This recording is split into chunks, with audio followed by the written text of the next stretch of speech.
so we've got the Conan the Barbarian Volume 1 from Jim Zub. This is Into the Crucible.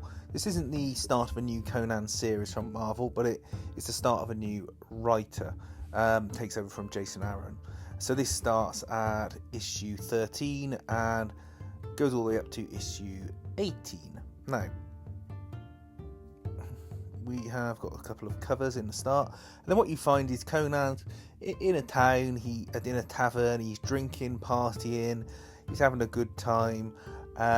He sees some guys doing a feat of strength in the town square and thinks, I'll have a piece of that and show off to everyone, show how strong I am, and inadvertently gets named the town champion and thrown into a pit along with an interpreter where he has to undertake a challenge to get out of this dungeon, the Crucible. He's in there with a load of other people as well, some of whom wanted to be there, some of whom didn't, and it turns out that this is a hundreds of years old tradition where there's sacrifices made to gods and the warriors have to try and make it through this trap-filled dungeon.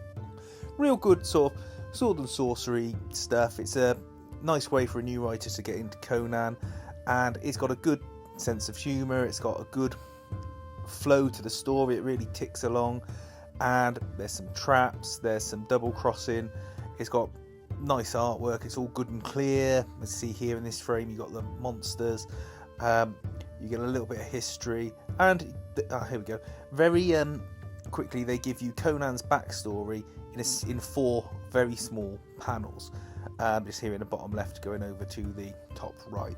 And I think that's a very good way just to re-establish yourself that this is what the writer is working from as far as Conan's backstory goes, and this is where we are with it. That's the first half of the book. Now the second half of the book involves Conan, and we're going to skip past this as fast as possible, involves Conan getting out of the dungeon, as you might expect, and he gets a sword. Now this sword isn't quite what it seems. It's a sort of demonic possessed sword, and it slowly starts to corrupt Conan, and he begins to succumb to the sword's will. There you are, there's a cover there that shows the sword and the effect it's having on him. Now it tries to get Conan to kill people, and it does succeed by creating illusions, making him think that the normal people are monsters or demons trying to get to him.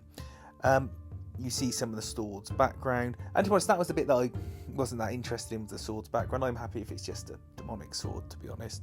But it leads on to a bigger adventure. Where that adventure is going and how Conan will respond in that adventure, you'll have to see in Volume 2, which I have picked up. But suffice to say, this is a great story. It's a fun read. It's quick. It's enjoyable.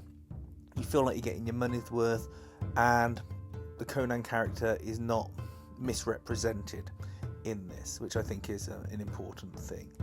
I would say if you're a fan of the Conan stuff, and I'm working through all of the Conan Chronicles at the moment in Epic Collection format, I would say this is worth adding to your collection.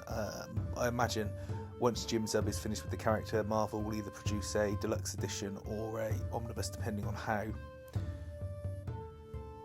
big the run Jim Zub ends up doing is. Let me know what you think about it. Please feel free to like and subscribe, and thanks for watching.